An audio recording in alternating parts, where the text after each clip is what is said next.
Hey, what's going on? This is Ugo Opara, PA licensed real estate agent and investor. Today is Sunday. It's nice. It's beautiful. It's 4 o'clock. I'm ending my day a lot earlier than I normally would on a Sunday. But nonetheless, today was a very, very productive day.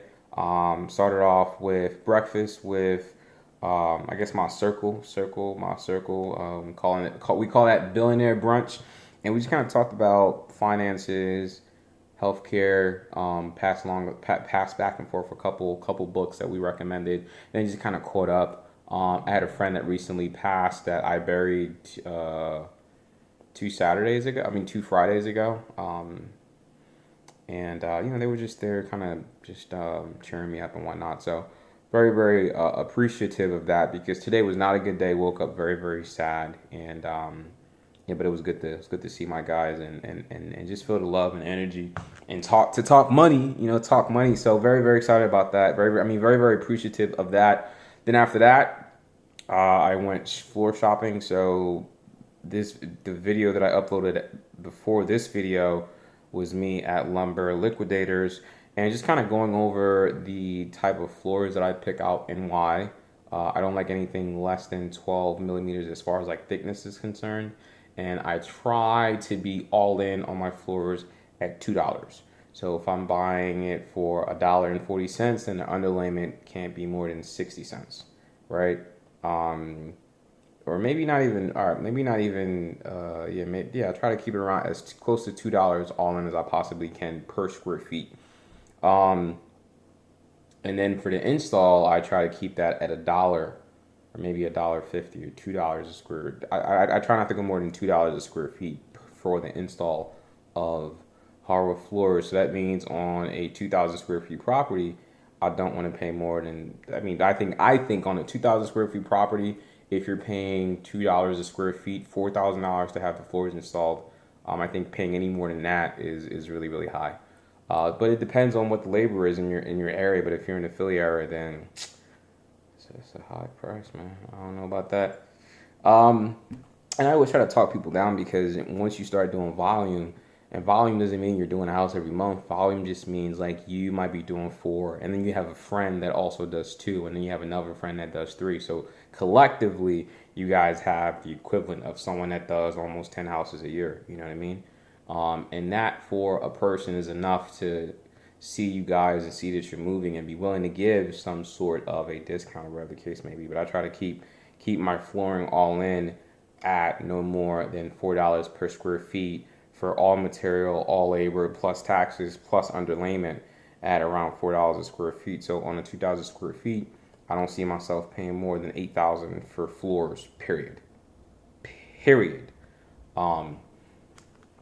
And that's just how I roll. And some people, whatever. Some of the ways that you can, it's just possible. It's possible. Don't let anyone tell you anything different because it's completely possible. Only variations that could happen with that is if you are in an area where the cost of labor is a little bit higher or whatever the case may be. But, if you're out there, I know for a fact I got coaching clients that don't even, they never go above that. Some of my coaching clients all in, they're at like 390, 380, 375 labor and material plus underlayment. So it's completely doable. Not something that cannot be achieved.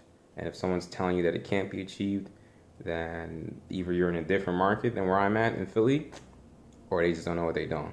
And it's time for you to become a coaching client. I'm gonna just put that out there. So we did the flooring thing, and then after that, what the heck did I do? After that, what did I do after flooring? Oh, after flooring, I went to check up on one of my properties, and there was trash everywhere. So didn't have any of the materials that I normally have to pick up trash. I have a trash grabber, I have gloves, and I have a bucket that I put a plastic bag over. So everything I drop the trash in there, and then I tie it up. I didn't have that set up with me, so what I'm going to do tomorrow after the gym is head on over there, pick up all the trash, put it in the bag, and put it on the curb. For trash, I typically like to periodically just cruise, check up on my properties, and just make sure everything is good to go, at least on the exterior of it, and just rock and roll. So so I did that. Another thing that I did, and I'll kind of talk about. Oh, that's my bag. Let me grab this real quick.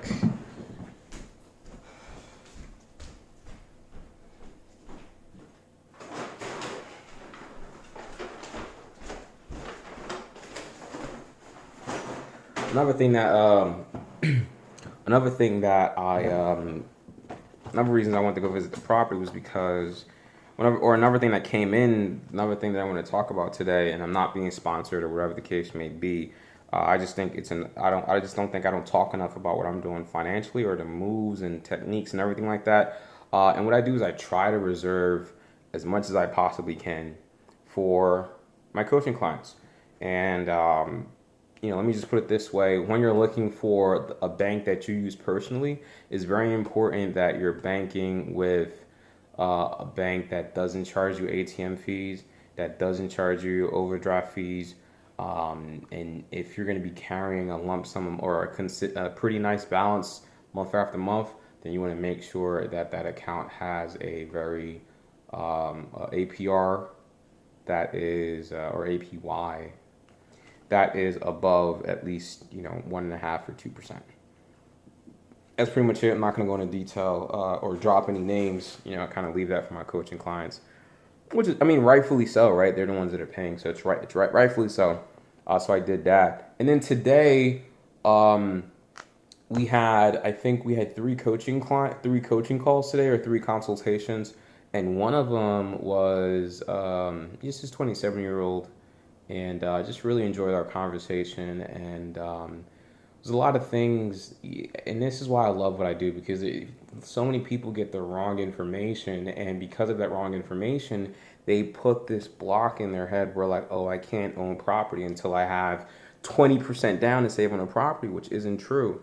Or, oh, I can't buy property until I pay off all of my credit card debt. Paying off all your credit card debt might be beneficial, right? And it'll increase your utilization rate. It'll lower your debt service, what you're paying for, and it'll give you room to then afford the mortgage versus that room being tied up by the monthly payments you're making on the credit cards. However, there's always an opportunity cost. So if the cost that you're using to pay off the credit cards, what else can you use that for? Can you use that to do something else to get a higher return and then come back and pay it off? Things like that. So just being able to have a conversation with this client, it really just made me feel good because I'm in a position where I can have conversations with people like that and properly steer them in the right direction, and not a right direction where it's like, oh, this is what I believe in. Right direction is like, this is what's working for me right now. This is what helped me get to where I get. Let me break you off that information. So so that's that. And now I'm gonna chill. We're gonna be productive. We're still gonna get certain things done. But a lot of my coaching clients look at me as like, oh, someone who's super disciplined and super detail oriented and all this other stuff. And I get it. I appreciate the compliment, but I don't want it to be. I don't want to come across as someone who is unattainable. I don't want to come across as someone where people look at me and they say, "Man, I can't be him. He's too disciplined." Or like, I can't be him. He works too hard, or whatever the case may be. I am just very efficient. That's what I would try to think. I am very efficient. And I'm just a normal person. So I just want to share with y'all how I like to kick back and relax. So next to my apartment building, they got the Poppy store has one of the best water ice that I have. And for $1, bro, I mix it up with 2 flavors. So we always have the peaches and cream with the cotton candy. That's one of my most lethal combinations. So yes, I'm into fitness. Yes, I like to eat well. But I struggle with hydrating myself, drinking a lot of water. And I mother effing like me some water ice. So today it was hot, it was steamy. And I was like, you know what, man? It's perfect day for water ice, right? So normal human being over here eating water ice. Don't think I'm over here munching on grass and sipping water all day.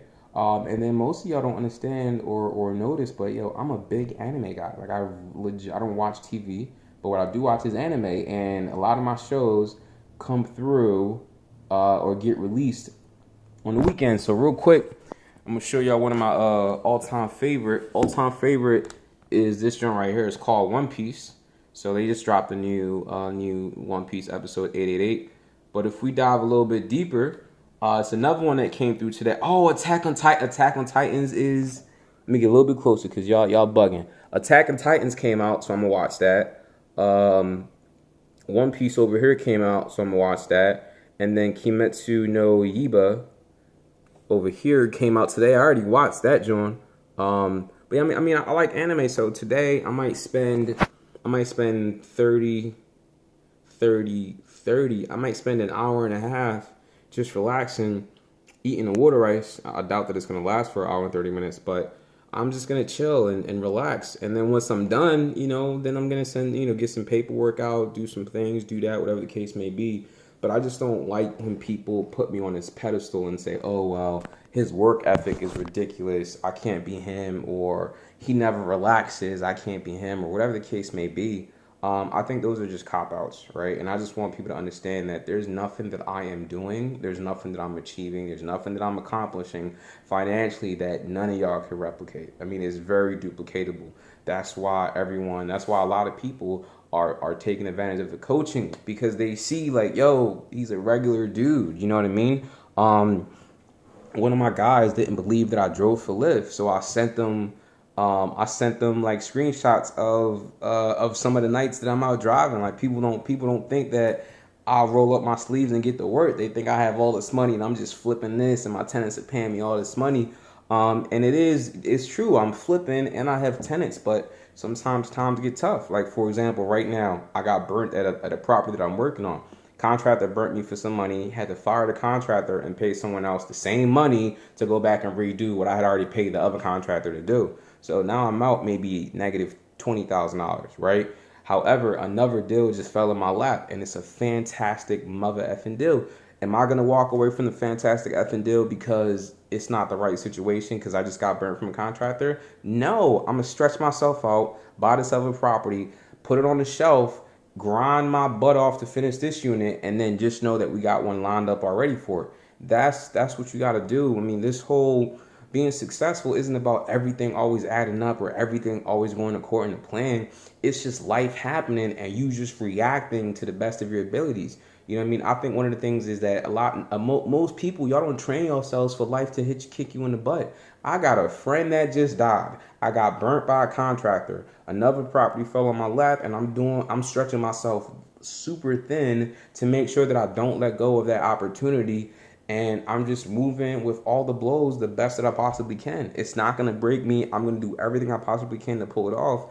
And even if it doesn't work, at least I'm gonna die knowing that I didn't leave anything on the table. I'm giving it everything I got. You know what I mean? So I just want people to understand that, man. Stop giving yourself cop outs. Stop giving yourself excuses. Oh, you're not like me, or whatever. You're not supposed to be like me, right? You're not supposed to be like me. I have my own skill sets, and you have your own skill sets. I have my own things that I gravitate towards naturally based on my skill sets and my affinity, and you're gonna graduate towards things that are gonna favor your skill sets and your affinity and what comes natural to you, and we both can be successful. But you cannot run from the work. You can't run from the consistency, and you can't run from the amount of time you got to put into it. You can circumvent how much time you got to put into it. You know what I mean? And that's what everyone in my coaching program is doing. They're circumventing how long it's going to take them to get to a 5, 6, 7, 8, $10,000 a month portfolio by learning from all the screw ups that I made. You know what I mean? By learning from all the screw ups that I made, they're circumventing the time that it's going to take them to get to that level. You know what I mean? And that's just all I wanted to do. I wanted to get on here and show y'all that, yo, I'm a regular human being. If you cut me, I'm gonna ask. It's gonna hurt. I'm gonna try to figure out if you lost your dang mind. But I'm gonna bleed red. You know what I mean? And we about to hit the 15-minute mark. I don't want to go over the 15-minute mark on these personal rants. But yeah, man, let's just get that working, man. You just gotta get the working. And what I can promise you is that it's worth it. If you want to book a session, please book a session. What I'm starting to do now on all my videos, I'm leaving the links in the bio. So after you watch this video, go down in the bio, like, subscribe, thumbs up, turn on notifications, follow me on Instagram, and then book a coaching call if that's book a consultation, an investor consultation, if that's what you're looking to do. All right. Once again, my name is Ugo Opera. Thank you for watching, and I got to get back to watching my shows.